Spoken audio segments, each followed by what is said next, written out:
Pour les marques qui souhaitent collaborer avec des créateurs de contenu qui changent de l'ordinaire, donc là par exemple la BD, l'avantage c'est qu'en fait on crée vraiment un personnage autour de la marque et du coup il y a vraiment un échange qui se fait à travers la BD.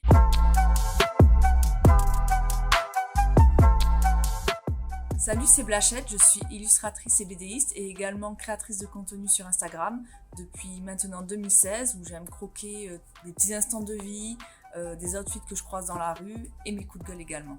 Dans ce numéro stratégie spéciale région, l'article que j'ai le plus aimé est la fin de la centralisation de la communication. Venant de Perpignan, je me suis toujours sentie un peu à l'écart par rapport à ce qu'on me proposait en termes de communication et je voyais que tous les événements étaient tout le temps à Paris. Et là, le fait que la prise de conscience qu'il y a eu par la crise sanitaire ces 2 dernières années fait que maintenant toutes les boîtes s'exportent, on va dire, dans d'autres régions et je trouve que stratégiquement c'est beaucoup plus intéressant.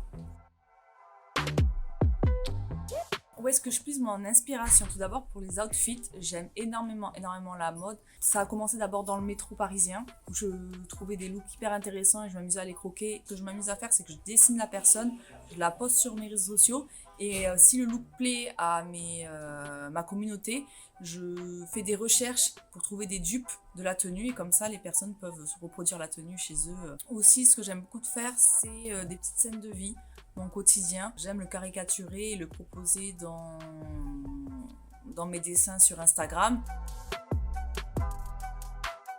Mon créneau change de l'influence qu'on peut voir habituellement sur les réseaux sociaux parce que je ne passe que par le dessin et je propose les produits par les dessins.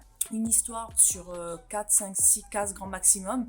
Et pour tenir le follower jusqu'au bout de mes illustrations et de l'histoire, je mets beaucoup d'intrigues dans chaque case. Après, il faut trouver le bon équilibre entre raconter une histoire avec la BD et mettre en avant le produit. Je vais parler de ma dernière collaboration avec Quick France, qui est une boîte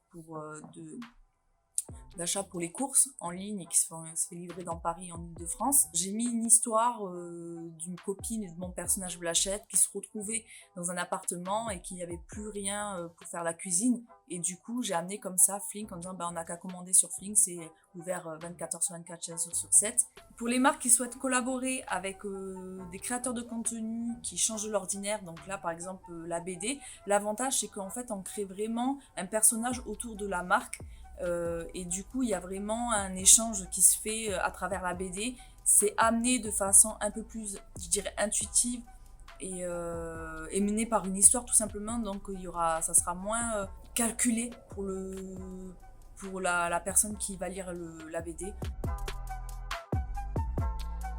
En 2020, la sortie de ma BD avec Rokhaya Diallo m'explique la vie de mec, j'ai été victime d'accusations sur les réseaux sociaux de plagiat de 2 illustratrices au total. Qu'est-ce que je souhaite répondre à la personne? Parce que c'est une personne qui a lancé la rumeur. En tant qu'artiste, on a beaucoup d'influence. Et c'est sûr que quand on regarde quelques travaux, on peut se dire ah elle a été inspirée par telle personne et telle personne, mais de là à accuser de plagiat c'est hyper grave. J'ai eu beaucoup de soutien dans le monde de la BD, vraiment des personnes qui sont très renommées. Donc à cette personne là je souhaite lui dire apaise ton cœur.